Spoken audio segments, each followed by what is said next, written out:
See on ilmselt kõige piinlikum müügilugu, mis minuga kunagi juhtunud on. Et jagan teiega ka.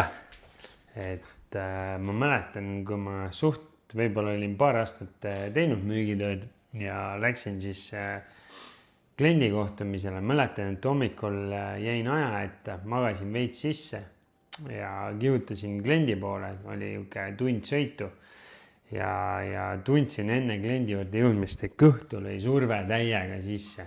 Mõtlesin, oh my god, et vahet ei ole, et teen selle kohtumise kiirelt ära, et tundub selline aeg, et seal väga kaua aega ei lähe, ja siis lähen otse peale seda vetsu. Ja läksin siis kohtumisele ja lähen sisse, anname käed, saame tuttavaks ja hakkame juttu rääkima, kõik läheb jumala hästi, klient on siuke rahulik, chill. Ja siis järsku tunnen, nihuke surve lööb kõhtu sisse. Mõtlesin, et oh my god, et kui ma nüüd plahvatan, et tunne oli täpselt selline, et külm higi tuli otse ette ja see oli nagu nii suruv tunne ja pealt näha võib-olla tundusin täiesti tavaline müügiinimene, aga sees toimus täielik torm.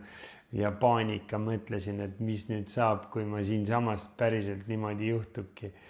Ja püüdsin väga rahulikuks jääda, hoidsin seda tagasi ja siis mõtlesin oma peas, et teen selle ülikiirelt ära ja liigun edasi.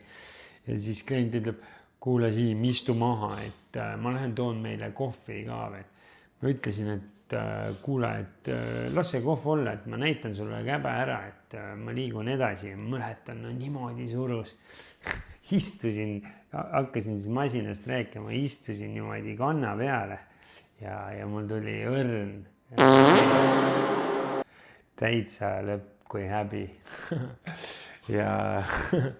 Aga klient tegi näo, et ta ei kuulnud ja ma tegin seda asja edasi, võib-olla ei saanudki seal väga aru, see oli nii õrn, aga mul nihuke surve oli sees ja siis ma nägin, et enam edasi minna nii ei saa. Ma ütlesin vabandust, et mul tuli üks hädaolukord vahele, et ma pean tõesti kiiresti minema ja selle kliendi näost oli ka aru saada, et ta sai aru vist, et midagi on valesti.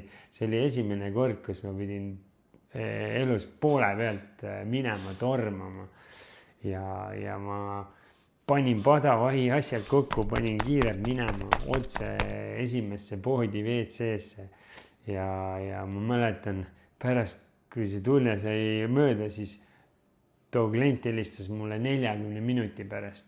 Sellel oli väga huvitav pööre.